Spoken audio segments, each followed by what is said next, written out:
Hi friends, ఇవాళ వీడియోలో 7th May 2022కి సంబంధించిన కరెంట్ అఫైర్స్ గురించి అయితే డిస్కషన్ చేద్దాం. ఎవరైతే కేంద్ర రాష్ట్ర ప్రభుత్వ ఉద్యోగాలకు ప్రిపేర్ అవుతున్నారో వాళ్ళందరికీ కూడా మన ఛానల్ తరపున వస్తున్న current affairs, paper analysis, additional GK videos చాలా యూస్ఫుల్గా ఉంటాయి.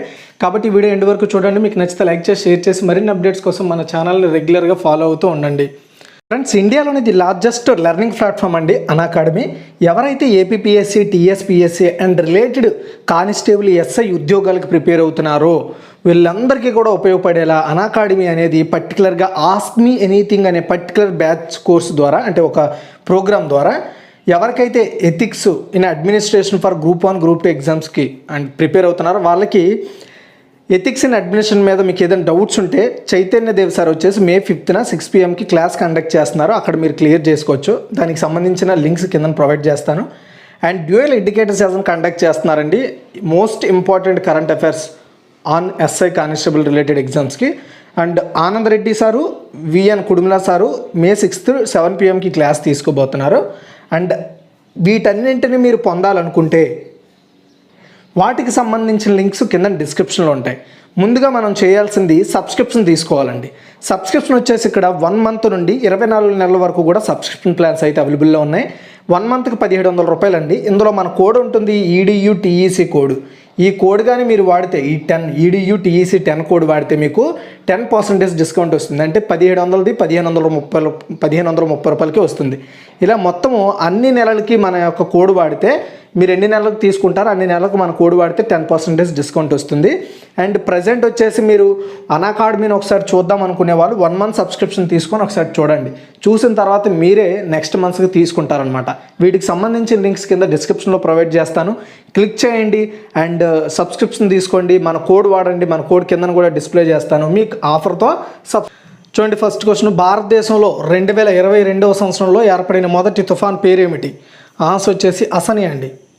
ఓకే, చూడండి, తూర్పు తీరంలో అసని తుఫాను వస్తుంది. బంగాళాఖాతంలో ఏర్పడిన ఈ అసని 2022లో ఫస్ట్ తుఫానుగా అంటే 2022లోనే ఇదే ఫస్ట్ తుఫాన్ అని భారత వాతావరణ శాఖ ప్రకటించింది.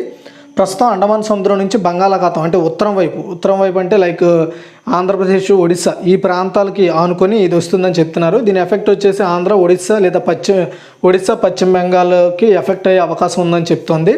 ఈ విషయాన్ని భారత వాతావరణ శాఖ IMD director general Mrutyunjay Mohapatra ప్రకటించడం జరిగింది. సో ఒకవేళ తుఫాను కానీ తీరం దాటితే 90 కిలోమీటర్ల వరకు కూడా దాని యొక్క ప్రభావం ఉంటుందంట గాలులతో. అయితే 2021 మే నెలలో అంటే ఇదే మంత్లో యాస్ తుఫాన్ వచ్చిందనమాట.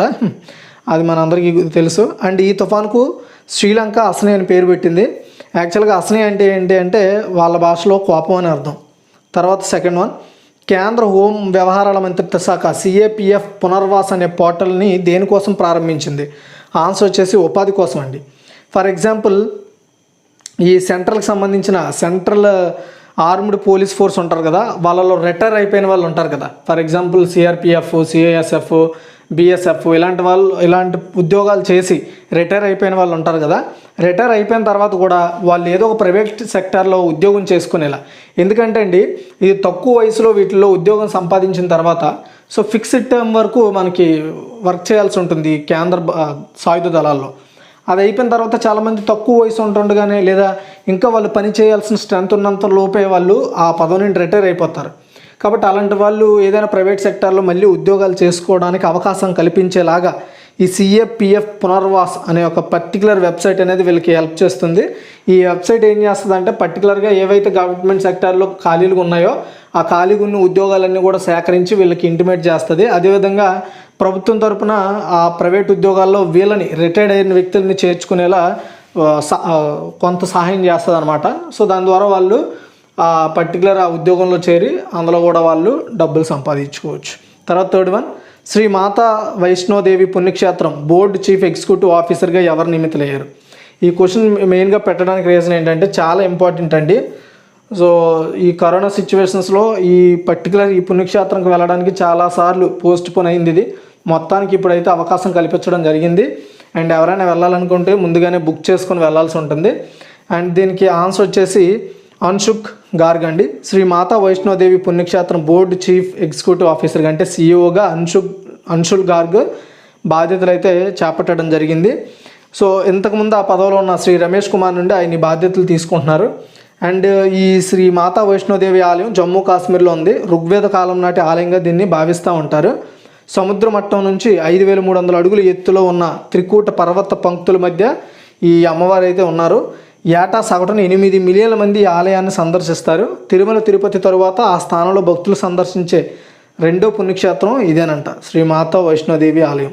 తర్వాత 4th వన్, నేతన్న బీమా వేవర్స్ ఇన్సూరెన్స్ పథకం కింద చేనేత మరియు పవర్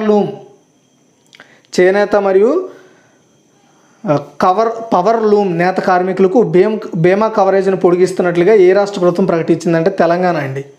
తెలంగాణ స్టేట్ గవర్నమెంట్ నేతన్న బీమా వేవర్స్ ఇన్సూరెన్స్ పథకం కింద చేనేత వర్కర్లు ఉంటారు కదా వాళ్ళకి, అదేవిధంగా పవర్ లూమ్ నేత కార్మికులు ఉంటారు కదా వాళ్ళకి బీమా ఇచ్చే విధంగా బీమాను కవరేజీని పొడిగిస్తున్నట్లుగా ప్రభుత్వం తెలిపింది. రాష్ట్ర ప్రభుత్వం రైతు బీమా పథకంతో సమానంగా బీమా పథకం కింద నేత కార్మికులకు 5 లక్షల రూపాయల బీమా కవరేజీని పొడిగించింది. 18 నుండి 50 సంవత్సరాల వయసు గల నేత కార్మికులకు ఈ బీమా కవరేజ్ అయితే వర్తింపజేస్తారు. ఓకే, అది. తర్వాత 5th వన్, జాతీయ కుటుంబ ఆరోగ్య సర్వే 5 ప్రకారం భారతదేశంలో కొత్తగా సంతానోత్పత్తి రేట్ ఎంత అంటే 2.0% అండి. జనాభా నియంత్రణలో గణనీయమైన పురోగతిని మన భారతదేశం సాధించిందని చెప్పొచ్చు. కిందటి సర్వేలో 2.2% ఉన్న ఏదైతే జనాభా సంతానోత్పత్తి రేటు ఇప్పుడు 2.0% తగ్గిపోయింది. అంటే 0.2% అయితే తగ్గిందని చెప్పొచ్చు. ఈ 5వ రౌండ్ని రీసెంట్గానే అనౌన్స్ చేశారు మన్సుఖ్ మాండవీయ గుజరాత్లో. ఆంధ్రప్రదేశ్ సహా పలు రాష్ట్రాల్లో ఊబకాయ సమస్య కూడా పెరుగుతుందని ఈ సర్వే చెప్తుంది. అండ్ ఏదైతే మనం చెప్పుకుంటున్న ఈ ఎన్ఎఫ్హెచ్ఎస్ ఉందో, ఎన్ఎఫ్హెచ్ఎస్ 4 సర్వేతో పోలిస్తే ఈ 5వ సర్వేలో చాలా రాష్ట్రాలు కేంద్రపాలిత ప్రాంతాల్లో అధిక బరువు ఊబకాయ సమస్యలు ఎక్కువయ్యాయంట. జాతీయ స్థాయిలో ఇది మహిళల్లో 21% నుండి 24% పెరగగా పురుషుల్లో 19 నుండి 23% పెరిగిందంట ఊబకాయ సమస్య. ఓకే, ఇండియాలో గుర్తుపెట్టుకోండి. ఇదంతా కూడా జాతీయ కుటుంబ ఆరోగ్య సర్వే 5లో ఈ విషయాలు అయితే వెల్లడవడం జరిగింది. దీనికి సంబంధించి నేను మార్నింగ్ పేపర్ అనాలిసిస్లో కూడా కొంత ఇన్ఫర్మేషన్ చెప్పాను. ఓన్లీ ఏపీ అండ్ తెలంగాణ గురించి. ఎవరైనా చూడకపోతే పేపర్ అనాలిసిస్ చూడండి. అండ్ కేరళ, అండమాన్ నికోబార్ దీవులు, ఆంధ్రప్రదేశ్, గోవా, సిక్కిం, మణిపూర్, ఢిల్లీ, తమిళనాడు, పుదుచ్చేరి, పంజాబ్, చండీగఢ్, లక్షద్వీపులలో 34-46% మహిళలు అధిక బరువు లేదా ఊబకాయంతో బాధపడుతున్నారు. తర్వాత 6th వన్, వరిని నేరుగా నాటే రైతులకు ఏ రాష్ట్రం ప్రోత్సాహకాలను ప్రకటించిందంటే పంజాబ్ అండి. పంజాబ్ గవర్నమెంట్ ఇటీవలే ఎవరైతే వరిని నేరుగా నాటుతారో సో వాళ్ళకి ఎకరానికి 1500 రూపాయల ప్రోత్సాహాన్ని అయితే ప్రకటించింది. వాళ్ళకి ఎన్ని ఎకరాలు ఉంటే అన్ని ఎకరాలు అయితే వాళ్ళకి అన్ని 1500 అయితే ఇస్తారు. గత ఏడాది రాష్ట్రంలో మొత్తం వరి విస్తీర్ణంలో 18% డిఎస్ఆర్ కింద అంటే డైరెక్ట్ సీడింగ్ రేసింగ్ కింద ఎవరైతే ఉన్నారో వాళ్ళకి ప్రభుత్వం 10 లక్షల హెక్టార్లు పంజాబ్ అగ్రికల్చర్ యూనివర్సిటీ అధ్యయనాల ప్రకారం డిఎస్ఆర్ టెక్నిక్ 15% నుండి 20% నీటిని మరియు కొన్నిసార్లు 23% ఆదా చేయడంలో సహాయపడుతుందని చెప్తున్నారు.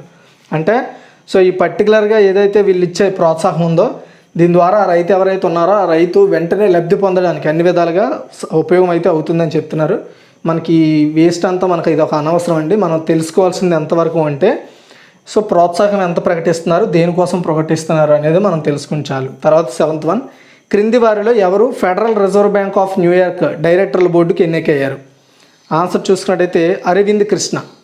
ఐబిఎం అండి, IBM chairman and chief executive officer Arvind Krishna federal reserve bank of New York డైరెక్టర్ల బోర్డుకు ఎన్నికయ్యారు. Federal reserve bank of New York federal reserve సిస్టంలో అండ్ యుఎస్ ఆర్థిక వ్యవస్థల భద్రత, వాటి యొక్క పటిష్టత, చైతన్యాన్ని పెంపొందించడానికి ఇతర ప్రభుత్వ మరియు ప్రైవేట్ రంగ సంస్థలతో కలిసి పనిచేస్తూ ఉంటుంది. ఇది 12 ప్రాంతీయ రిజర్వ్ బ్యాంకులలో ఒకటనమాట. అంటే అక్కడ అమెరికాలో ఉండే 12 ప్రాంతీయ రిజర్వ్ బ్యాంకుల్లో ఈ federal reserve bank of New York కూడా ఒకటి. ఇది వాషింగ్టన్ డీసీలోని బోర్డ్ ఆఫ్ గవర్నర్లతో కలిసి పనిచేస్తుంది. ఫెడరల్ రిజర్వ్ సిస్టమ్ రూపొందించి ఫెడ్ వ్యవస్థను సాధారణంగా పిలుస్తారు. ఇది యునైటెడ్ స్టేట్స్ యొక్క సెంట్రల్ బ్యాంక్గా పనిచేయడానికి 1913లో కాంగ్రెస్ చేత సృష్టించబడిన ఒక స్వతంత్ర ప్రభుత్వ సంస్థ అనమాట. ఈ ఫెడరల్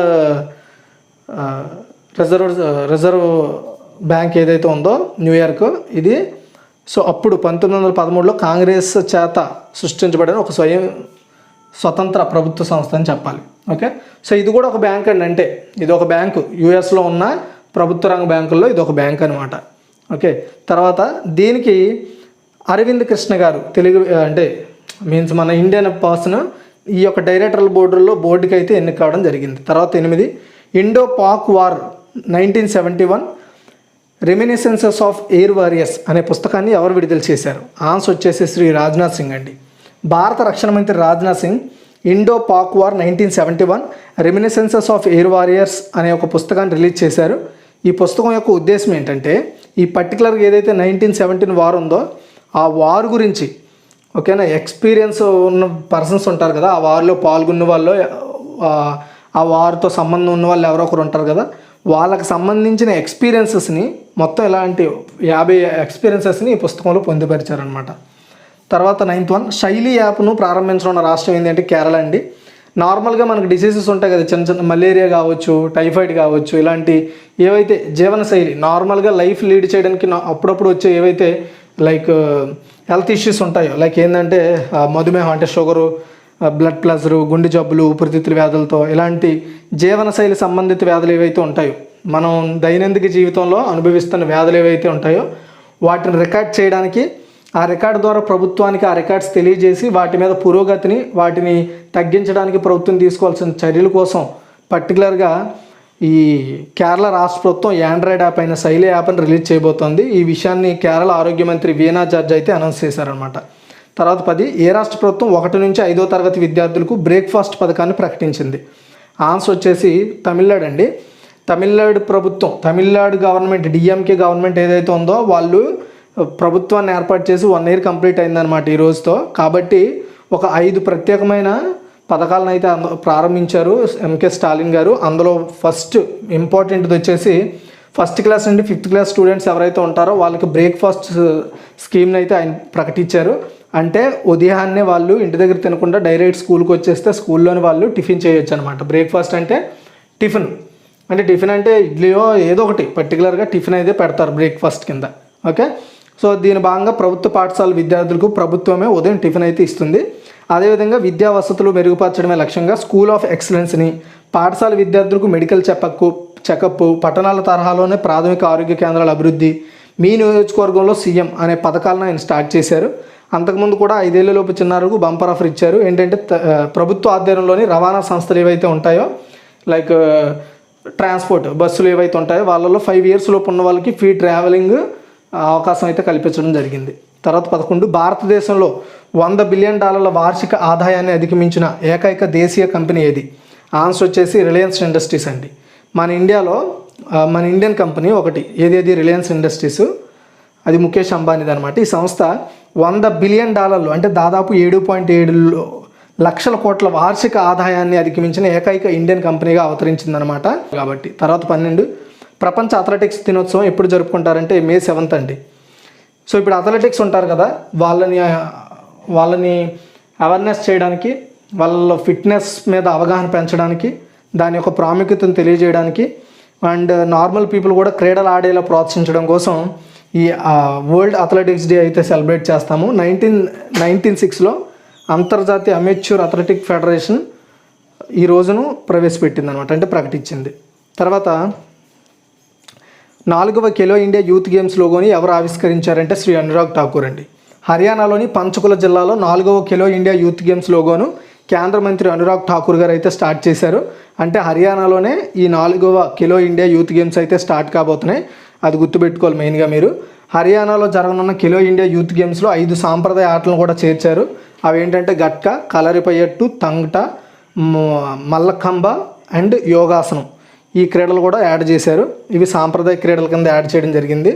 ఈ క్రీడలను హర్యానా స్టేట్ గవర్నమెంట్, కేంద్ర యువజన వ్యవహారాల మరియు క్రీడల మంత్రిత్వ శాఖ, స్పోర్ట్స్ అథారిటీ ఆఫ్ అంటే సాయి సంయుక్తంగా వీటిని నిర్వహిస్తున్నాయి. తర్వాత 5000 మీటర్ల పరుగులో బహదూర్ ప్రసాద్ పేరిట ఉన్న 30 ఏళ్ల జాతీయ రికార్డును ఏ భారత ఆటగాడు అధిగమించాడు? ఆన్సర్ వచ్చేసి అవినాష్ సాబ్లే అండి. ఓకే, చూడండి, యూఎస్ఏలోని సాన్జూన్ క్యాపిస్ట్రోనోలో జరిగిన సౌండ్ రన్నింగ్ ట్రాక్ మీట్లో 5000 మీటర్ల పరుగులో బహదూర్ ప్రసాద్ పేరుతో ఉన్న 30 సంవత్సరాల రికార్డును భారత ఆటగాడు అవినాష్ సాబ్లే బద్దలు కొట్టాడు.